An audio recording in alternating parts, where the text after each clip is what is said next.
오늘도 비트코인 및 암호화폐 관련된 소식들을 들고 인사를 드려보고 있는 크립토 마토입니다. 여느 때와 마찬가지로 미국 시장 먼저 살펴보도록 하겠습니다. 달러가 지속적으로 강세를 보여주고 있는 가운데 미국 증시 같은 경우는 혼조세로서 장을 마감을 했습니다. 한편 비트코인 같은 경우는 어제 하락에 이어서 반등을 좀 꾀하는 모습을 보여주었었는데 현재 가격 3368달러에서 거래가 진행이 되고 있습니다.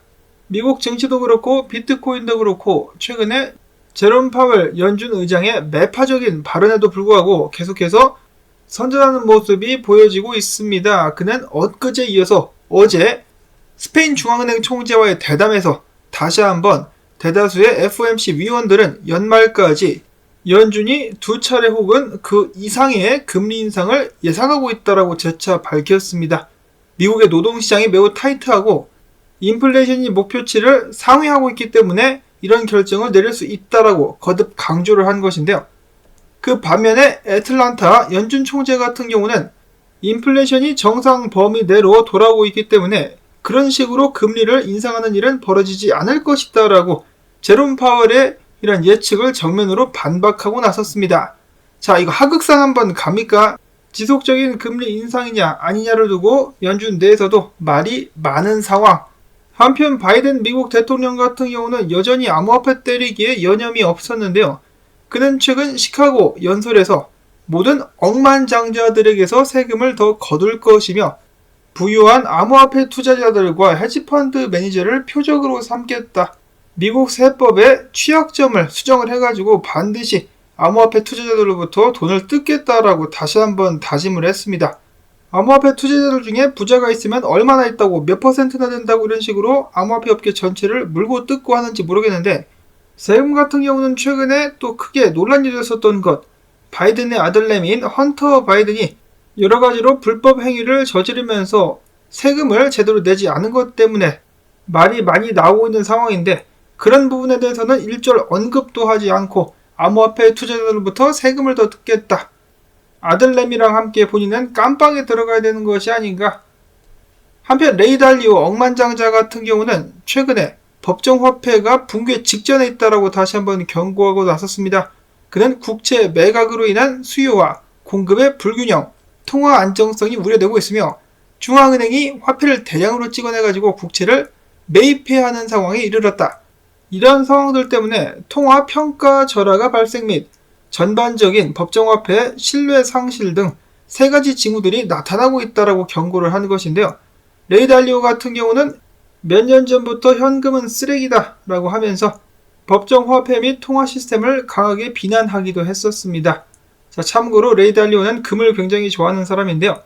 법정화폐가 무너져 가고 있는 만큼 이 비트코인에게도 좀 더 많은 관심을 줄 수 있으면 좋겠다 라는 생각을 해봅니다. 일단 포트폴리오에 비트를 좀 들고 있다라고 이야기를 했는데 그 분량을 좀 늘려줬으면 좋겠어요.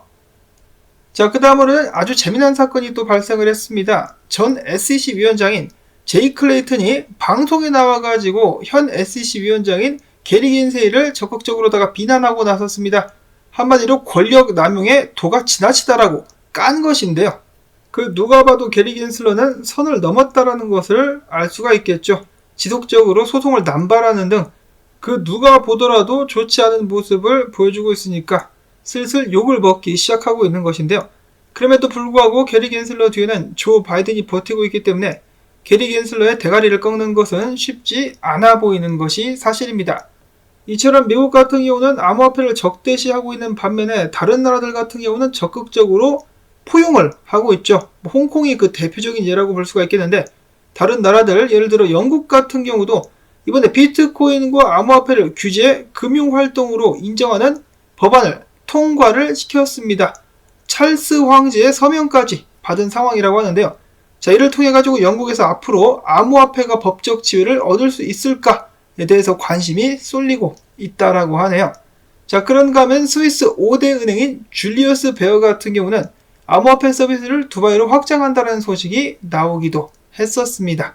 그리고 이어서 며칠 전에 일단 소식통에 의한 루머로서 알려졌었던 피델리티의 비트코인 현물 ETF 신청은 사실로 확인이 되었고요. 신청이 되었습니다. 과거에 한번 현물 ETF 신청을 했다가 승인이 안 됐었는데 이번에는 꼭 될 수 있기를 바라보고요. 다음으로는 분석으로 넘어갑니다. 비트코인은 32,500달러까지는 무조건 간다라고 펜토시 분석가는 밝혔습니다. 이런 식으로다가 비트코인이 32,500달러 선까지 쏠 수밖에 없다라는 것이죠. 자, 그런가 하면은 알트코인 설파 분석가 역시 비슷한 의견을 내비쳤는데 이런 식으로다가 쐈다가 다시 떨어지게 될 것이다. 올해 고점을 한번 찍고 내려가게 될 것이다 라는 분석을 내놨습니다. 자, 그렇게 하기 위해서는 지금 당장 저항을 뚫고 올라가야 되는데요. LG 분석가 같은 경우는 비트코인이 상승 추세를 지켜주고 있는 가운데 저항에 맞닥뜨린 상황이다라고 밝혔습니다. 저항을 뚫어야만 지속적인 상승이 나올 수 있을 것이지 아니면은 위태 할 수 있다. 매크로 CRG 분석가 같은 경우는 지금 비트코인에 롱이 많이 몰려가지고 롱 청소가 한번 들어갈 수 있겠다라고 경고를 하기도 했었습니다. 올라가는 척 했다가 확 긁어내리면서 롱을 청산을 시켜버리는 수가 있다라는 것이겠죠. 자, 이런 움직임이 가능하다. 이어지는 레몬 분석가의 분석 역시 살짝 떨궜다가 올리는 척하고 다시 한번 크게 떨어뜨릴 것이다 라는 전망. 인컴샤크 분석가 같은 경우는 25,000달러대 비트코인을 몽땅 샀다라고 하죠. 그리고 저항해서 이번에 다 팔았다라고 합니다.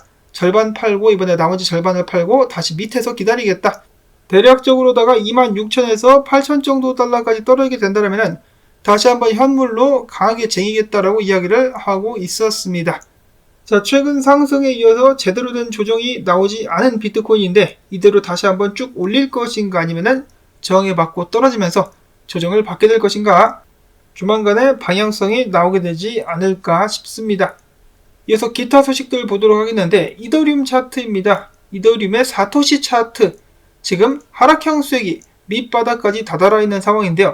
이 자리부터 반등을 이어갈 수 있을 것인가. 사토시 차트뿐만 아니라 달러 차트 역시 비슷한 모습 하락형 채널에서 움직이고 있는 이더리움의 모습을 확인해 볼 수가 있었습니다. 반등해야 되는 자리인데 아직까지는 힘을 쓰지 못하고 있는 이더리움. 이더리움이 상승하게 된다면 알트들도 더욱더 힘을 낼 수 있을 것인데 자, 물론 알트들 지금 돌아가면서 정답게 펌핑하고 있는 알트들이 있습니다. 특히 FTX가 다시 한번 출시될 수 있을 것이다 라는 기대감과 함께 관련된 코인들 FTT를 포함해가지고 훌쩍 상승을 하고 있죠. FTT, 솔라나, 세럼, 레이 같은 경우도 다 함께 손을 잡고 열심히 올라가고 있습니다. 자, 이런 식으로 FTX가 관심을 받는 가운데 그 반면에 바이낸스 같은 경우는 계속해서 주요 국가들로부터 거절을 당하고 있습니다. 독일 금융당국 이번에 바이낸스의 수탁 라이센스 발급을 하지 않기로 결정을 했다라고 하네요. 미국의 입김이라는 것이 이렇게 무섭구나라는 것을 다시 한번 확인을 해볼 수가 있겠는데요. FTX 같은 경우는 고객 자금 횡령부터 시작해가지고 온갖 사기짓거리를 했는데 다시 한번 출시가 될 가능성에 토큰이 올라가고 있는데 그 반면에 그닥 큰 문제는 없었던 바이낸스 같은 경우는 미국 눈 밖에 나가지고 괜히 안 봐도 되는 피해를 계속해서 보고 있습니다. 답답하죠. 자, 그 다음으로는 오랜만에 포카닷에 관련된 소식이 있습니다. 포카닷. 어떤 이들은 포카닷이다. 왜 코인 이름 발음을 똑바로 하지 않는 것이냐라고 따지시는 분들도 계시는데요. 한국에서는 포카닷도 되고 폴카닷도 됩니다. 외국에서는 포카닷이라고 발음을 한다라고 하는데 포카든 폴카든 일단 돈 버는 게 중요한 것이고 관련된 소식이 나왔길래 한번 가지고 와봤습니다. 유럽 최대 통신 기업인 보다폰이 이번에 포폴카닷의 블록체인을 활용해가지고 공급망 및 물류 효율성을 개선하겠다라고 밝혔습니다. 포폴카닷의 블록체인이 활용되는 실질적인 좋은 호재라고 볼 수가 있겠는데요. 자, 이처럼 알트코인들이 상승할 기대감이 높아지고 있는 가운데 뱅크 오브 아메리카는 현존하는 토큰들은 10년 내에 그 99%가 사라지게 될 것이다 라고 경고를 했습니다. 10년 후에는 비트코인과 이더리움 일부 3세대 블록체인들만이 살아남을 것인데 밈코인 등등은 결국 없어질 것이다. 자, 1%만 남고 다 사라진다. 그럴듯하긴 하죠. 실질적으로 활용되지 않는 그런 블록체인들 같은 경우는 전부 다 사라지게 될 것입니다.